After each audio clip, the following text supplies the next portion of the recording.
నమస్కారం అందరికీ. వాళ్ళు మనతో పాటు మన స్టూడియోలో ఉన్నారు బాలత్రిపుర సుందరి ఉపాసకులు, celebrity astrologer and life coach అయిన ఆర్వి సుధా గారు. మనము మొన్ననే తెలుసుకున్నాం నవంబర్ నెల ఫలితాలు. మనకి చాలా గ్యాప్ వచ్చింది అండ్ తర్వాత డిసెంబర్ నెల ఫలితాలు తెలుసుకోబోతున్నాం. ఎందుకంటే ఇప్పుడు ప్రెసెంట్ అందరూ న్యూ ఇయర్ ఫలితాలకి చాలా ఎక్సైటెడ్ గా ఉన్నారు. న్యూ ఇయర్ కి వెళ్ళాలి అనుకున్నా సరే ఫస్ట్ డిసెంబర్ ని మనం క్రాస్ అవ్వాలి కాబట్టి ముందుగా మనం డిసెంబర్ లో అసలు ద్వాదశ రాశుల వారి కంటే ముందు గ్రహస్థితులు ఎలా ఉన్నాయి, ద్వాదశ రాశుల వారికి ఎలా ఉండబోతుందో తెలుసుకుందాం. అంతా బాగుండాలని అనుకుంటున్నారు, కానీ ఖచ్చితంగా కొంచెం పాజిటివిటీ ఉంటే ఇంకా పాజిటివ్ అవ్వడానికి పరిహారాలు, నెగిటివిటీ ఉంటే కొంచెం నెగిటివిటీ నుంచి బయట రావడానికి పరిహారాలు కూడా తెలుసుకుందాం. పదండి మేడం. మనకి ఇయర్ ఎండింగ్ వచ్చేస్తుంది, ఆల్మోస్ట్ 2025 చెప్పేస్తున్నారు. సో ఇయర్ ఎండింగ్ అంటే డిసెంబర్. సో డిసెంబర్ లో అసలు ద్వాదశ రాశి వారికి ఎలా ఉన్నాయి, అందుకంటే ముందు ఫస్ట్ గ్రహస్థితులు ఎలా ఉంటే ఎక్స్ప్లెయిన్ చేయండి. తప్పక మనం చూసామంటే ఎప్పటికైనా మనం గోచారమే ఫస్ట్ మాట్లాడుకోవాలి. ఎందుకంటే రాశి ఫలితాలు మాట్లాడుకున్నప్పుడు సో అందరూ చాలా మంది ఎదురు చూస్తున్న ఒక సబ్జెక్ట్ కూడాను. అందులో ఇయర్ ఎండింగ్ అంటే మనకి ఎంజాయ్ చేయాలి నెక్స్ట్ ఇయర్ అన్నట్టే అందరూ అనుకుంటూ ఉంటారు. సో ఫస్ట్ ఏంటంటే గ్రహస్థితి చూద్దాం, గోచారం చూద్దాం ఎలా ఉందో.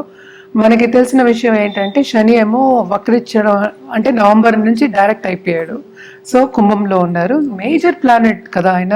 సో శనీశ్వరుతోనే మొదలెడుతున్నారు అనమాట. రాహు ఏమో మనకి మీనంలో ఉన్నారు, కేతు ఏమో మనకి కన్యలో ఉన్నారు. ఈ నెల అంతా కూడా అక్కడే ఉంటున్నారు. అలాగే జూపిటర్ అంటే గురువు ఏంటంటే రిట్రోగ్రేడ్లో ఉన్నారనమాట, ఆయన వృషభంలో ఉన్నారు. అలాగే మనం చూసాము అంటే మార్స్ ఏమో స్తంభనం మనం మాట్లాడుకున్నాం కూడాను. ఇప్పుడేమో ప్రస్తుతం కర్కాటకంలో ఉన్నారు, ఆయన కూడా ఏంటంటే రిట్రోగ్రేడ్ అవుతున్నారు అనమాట ఈ నెలే.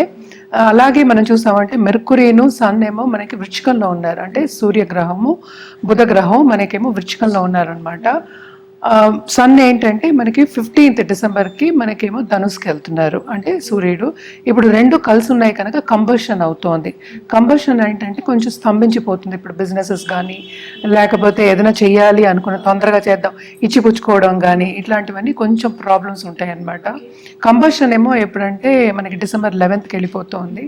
అలాగే కంబషన్ వెళ్ళిపోయిన తర్వాత మెర్కురీ కూడా ఏంటంటే డైరెక్ట్ అవుతున్నారు అనమాట. సో ఆయన 16th డిసెంబర్కి డైరెక్ట్ అవుతున్నారు, రెట్రోగ్రేడ్లో ఉన్నారు ఇప్పుడు.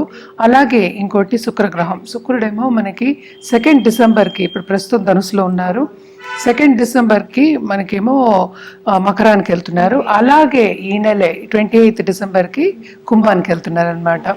సో కుంభంలో మనకి శనిను వీనస్ ఈ నెలలోనే కలిసి ఉంటున్నారు. అలాగే మూన్ అంటే మనకి తిరుగుతున్నాయి, 2 రోజులు ఒకసారి తిరుగుతూనే ఉంటారు కనుక ఎక్కువ మనం మాట్లాడుకోము. బట్ మేజర్ ఏంటంటే ఇప్పుడు మార్స్ ఏంటంటే retrograde, Mercury retrograde, Jupiter retrograde, అలాగే మార్స్ ఏమో ఏంటంటే నీచ పడడం అనేది కొంచెం ప్రాబ్లమాటిక్ అనమాట. అలాగే సన్ మూవ్ అయిన తర్వాత కొన్ని రాసుల వారికి చాలా బాగుంటుంది, కొన్ని రాసుల వాళ్ళకి అంత బాగుంది. ఎప్పుడు మనం మాట్లాడుకునేది మిశ్రమ ఫలితాలు మనం చెప్పుకుంటూ ఉంటాము. అలాగే జూపిటర్ కూడా రిట్రోగ్రేషన్ కూడా చాలా మందికి అంటే కొన్ని రాసుల వారికి అంత బాగుండదు అనమాట. శని డైరెక్ట్ అయ్యారు కనుక కొంత ఏంటంటే విరామం అని చెప్తాం కదా, కొంచెం స్తంభించి అదే బ్రేక్ నుంచి ముందుకు వెళ్తారు అని చెప్పుకోవచ్చు అనమాట. ఇవి గ్రహస్థితులు. తప్పక వృషభ రాశి వారికి బ్రహ్మాండంగా ఉందని చెప్పుకోవాలి. ఎందుకంటే 12th లార్డ్ డెబిలిటేషన్ ఎక్కడంటే 3వ ఇంట్లో. సో కొంతవరకు ప్రాబ్లమ్స్ ఇచ్చినప్పటికీ కుజుడు, బట్ ఏంటంటే ఎక్కువ ఖర్చు అవ్వకుండా అంటే సేవింగ్స్ అనేది ఎక్కువ ఉంటుంది. అలాగే మనం చూసాము అంటే 11th లార్డ్ ఏమో కూడానే ఉన్నారు కానీ రిట్రోగ్రేడ్లో ఉన్నారు, అంటే జూపిటర్ మన గురు కూడానే ఉన్నారు కనుక కొంతవరకు ఖర్చులు అయినప్పటికీ శుభ ఖర్చులు అనేవి ఎక్కువ ఉన్నాయి. ఎస్పెషలీ వీళ్ళకి ఏంటంటే దాంపత్య జీవితంలో అనుకూల పరిస్థితి అనేది తప్పక నెలకొంటుంది. So first half of this month ఏంటంటే మనకి 7వ ఇంట్లో సన్ అండ్ మెర్కురీ కలిసి ఉన్నారనమాట. 2nd లార్డ్ కూడా కలిసి ఉన్నారు కనుక తప్పక బిజినెస్ చేసే వాళ్ళకి బ్రహ్మాండంగా ఉంటుంది, డబ్బు వచ్చే సూచనలు కనిపిస్తున్నాయి. అలాగే ఏంటంటే కెరియర్ పాత్లో కూడా వీళ్ళకి లాభమే ఉంటుంది. అందరికీ ప్రమోషన్లు వచ్చేవి కదా, అందరికీ ఇంక్రిమెంట్స్ వచ్చేవి కనుక సో తప్పక లాభం అనేది ఎక్కువ కనిపిస్తోంది. సో బాగుంటుంది, ఈ నెల అంతా ఎంజాయ్ చేస్తారనే చెప్పుకోవాలి. అలాగే మనం చూసామంటే 2nd లార్డ్ 7th హౌస్లో ఆయన ఏంటంటే రిట్రోగ్రేడ్లో ఉన్నారు కనుక కొంతవరకు ఏంటంటే ఇప్పుడు బిజినెస్ చేసే వాళ్ళకి కొత్త బిజినెస్ స్టార్ట్ చేయొచ్చు, కానీ కూడా ఏంటంటే బిజినెస్లో ఏంటంటే సమంగా వస్తారు తప్ప కాంపిటీషన్ కన్నా మనం ముందుకెళ్ళిపోదాం అనే వాళ్ళకి కొంత ఏంటంటే అడ్డంగాలు వస్తాయని చెప్తూ ఉంటాం కదా, బ్రేక్స్ వస్తాయి అంటూ ఉంటాం కదా. అలా కొంతవరకు బ్రేక్స్ వచ్చే ఛాన్సెస్ ఉన్నాయి. అలాగే మనం వీళ్ళు మాత్రం తప్పక ఏంటంటే ఉన్నత వ్యక్తిని కలవడం కానీ, వాళ్ళతో ఏంటంటే కలిసి బిజినెస్ మాట్లాడడం కానీ, మీటింగ్స్కి కూర్చోవడం కానీ, కొత్త బిజినెస్లు స్టార్ట్ చేయడం కానీ, అవన్నీ ఆపర్చునిటీస్ వస్తాయి. ఒక నెలలో అన్నీ అయిపోవు కదా, సో ఆపర్చునిటీస్ అనేవి కనిపిస్తున్నాయి అన్నమాట. అలాగే ఏంటంటే స్టాక్ మార్కెట్లో ఉన్న వాళ్ళు కానీ, లేకపోతే ఇన్వెస్ట్మెంట్ బ్యాంకింగ్లో ఉన్న వాళ్ళు కానీ, లేకపోతే ఎక్కువ ట్రేడింగ్ చేసేవాళ్ళు, ఇచ్చిపుచ్చుకోవడం క్రయ విక్రయాలు చేసేవాళ్ళు మనం ఎప్పుడు చెప్పుకుంటూ ఉంటాం, వాళ్ళందరికీ కొంతవరకు లాభం అనేది చేకూరుతుందన్నమాట. సో దాంపత్య జీవితంలో కూడా అనుకూల పరిస్థితి అనేది ఉంది. కానీ కొత్తగా పెళ్లి చేసుకుని ఇప్పుడే గృహస్థితి స్టార్ట్ చేసే వాళ్ళందరికీ కొన్ని మిస్అండర్స్టాండింగ్స్ వచ్చే ఛాన్సెస్ ఉన్నాయి. ఈగో క్లాషెస్ అని చిన్న చిన్న మిస్అండర్స్టాండింగ్స్ అని వచ్చే ఛాన్సెస్ ఎక్కువ కనిపిస్తున్నాయి అన్నమాట. కానీ మనం చూసామంటే శని చాలా స్ట్రాంగ్గా, ఈ రాశి వాళ్ళకి శని మంచి పొజిషన్లో ఉన్నారు. అండ్ ఏంటంటే ఆయన తప్పక బాధ్యతలు అనేవి ఎక్కువ ఇస్తారు, అది నిర్వహిస్తారు కూడాను. సో తప్పక ఏంటంటే వాళ్ళ పై వాళ్ళు బాసెస్ కానీ సూపర్ బాసెస్ మన్నన పొందే ఛాన్సెస్ ఎక్కువ కనిపిస్తున్నాయి. అంటే పొగుడుదల అనేది అండ్ షైన్ అవ్వడం, especially first half of this month తప్పక ఏంటంటే ఫోర్ ఫ్రంట్కి వస్తారని చెప్తూ ఉంటాము. అలాగ తప్పక బాగుంటుంది వీళ్ళకి. అలాగే ఈ రాశికి అధిపతి 9వ ఇంట్లోకి వస్తున్నారు. సో భాగ్యం అనేది డెవలప్ అవుతుంది. అలాగే ఈ రాశిలో ఉన్న వాళ్ళ పిల్లలు తప్పక పైకి వచ్చే ఛాన్సెస్ ఎక్కువ ఉన్నాయి. వాళ్ళ మీద దృష్టి ఎక్కువ పెడతారు. అలాగే పెళ్లి కాని వాళ్ళకి పెళ్ళిళ్ళు అవుతాయి, శుభకార్యాలు అయ్యే ఛాన్సెస్ ఎక్కువ ఉన్నాయి.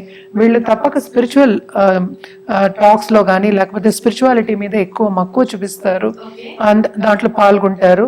మనం ఎప్పుడు చెప్తూ ఉంటాము ఏంటంటే పుణ్యక్షేత్రాలు వెళ్ళడం, అలాగే ఏంటంటే పుణ్య నది స్నానాలు చేసే ఒక యోగం అనేది కనిపిస్తోంది. కనుక తప్పక వీళ్ళకి ఈ నెల అంతా బాగుంటుంది, కొంతవరకు లాభం చేకూరుతుంది.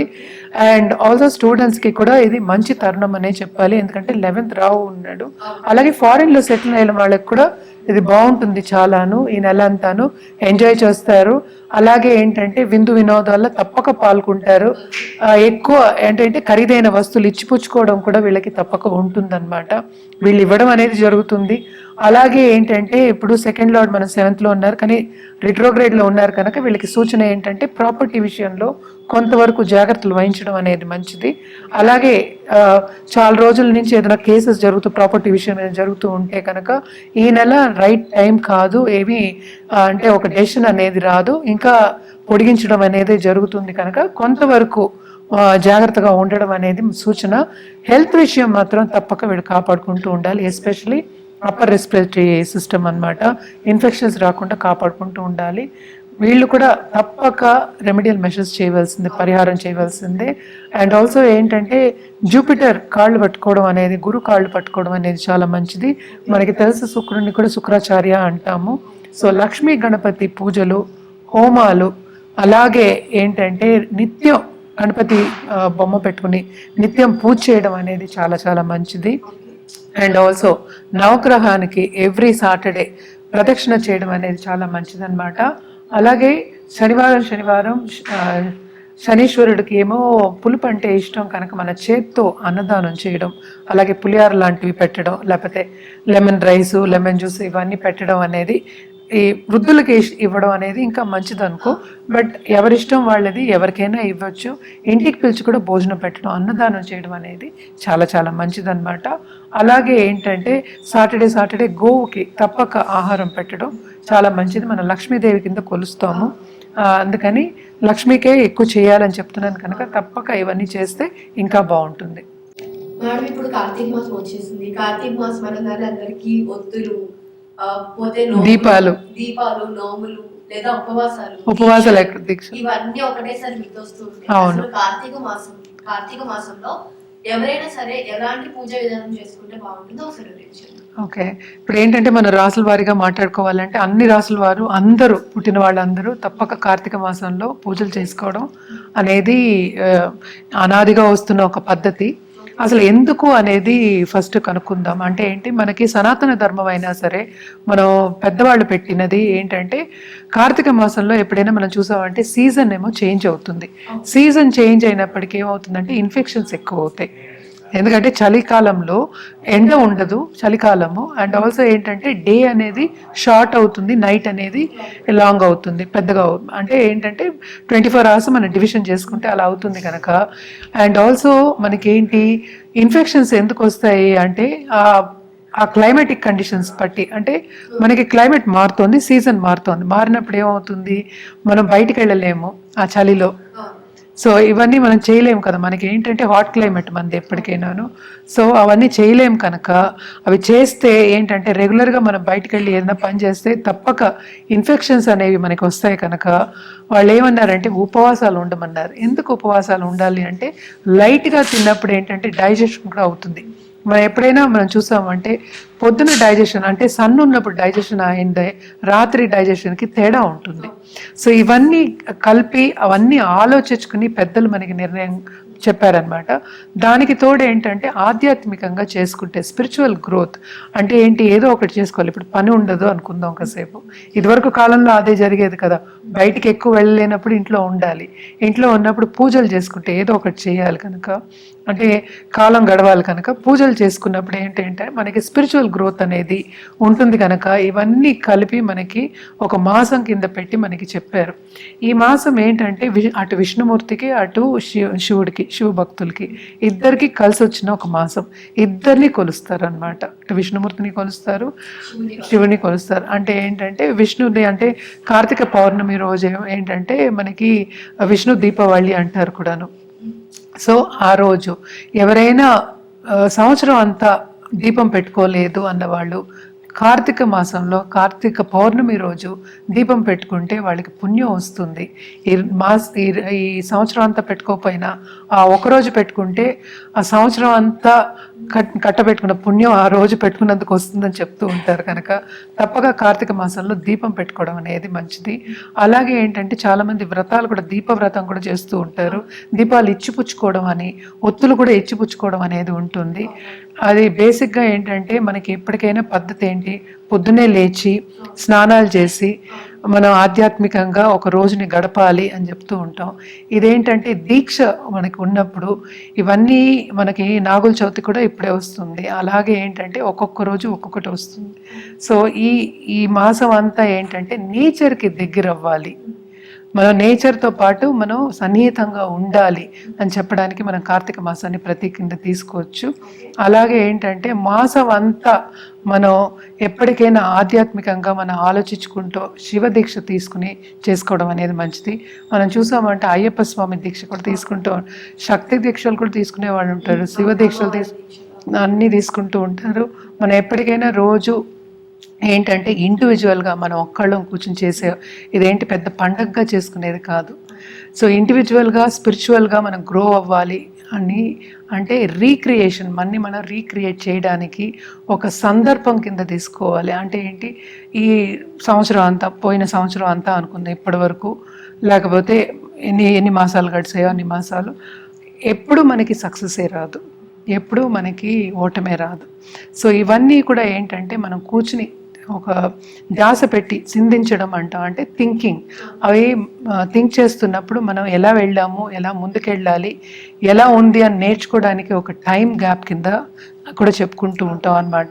ఎప్పటికైనా ఏంటంటే ఆధ్యాత్మికంగా మనం ఏ పని చేసినా ఒక గోల్ ఓరియంటెడ్గా సంకల్పంతో చేసినప్పుడు తప్పక మన లైఫ్లో గోల్ అనేది సాధించగలుగుతాం కనుక ఈ మాసం అంతా ఏంటంటే స్పిరిచువల్ గ్రోత్కి, ఇండివిజువల్ గ్రోత్కి మనం చెప్పుకుంటూ ఉంటాం. కార్తీక మాసం వచ్చేది నెక్స్ట్ మార్గశిర మాసమే, అది కూడా ఏంటంటే చలికాలం.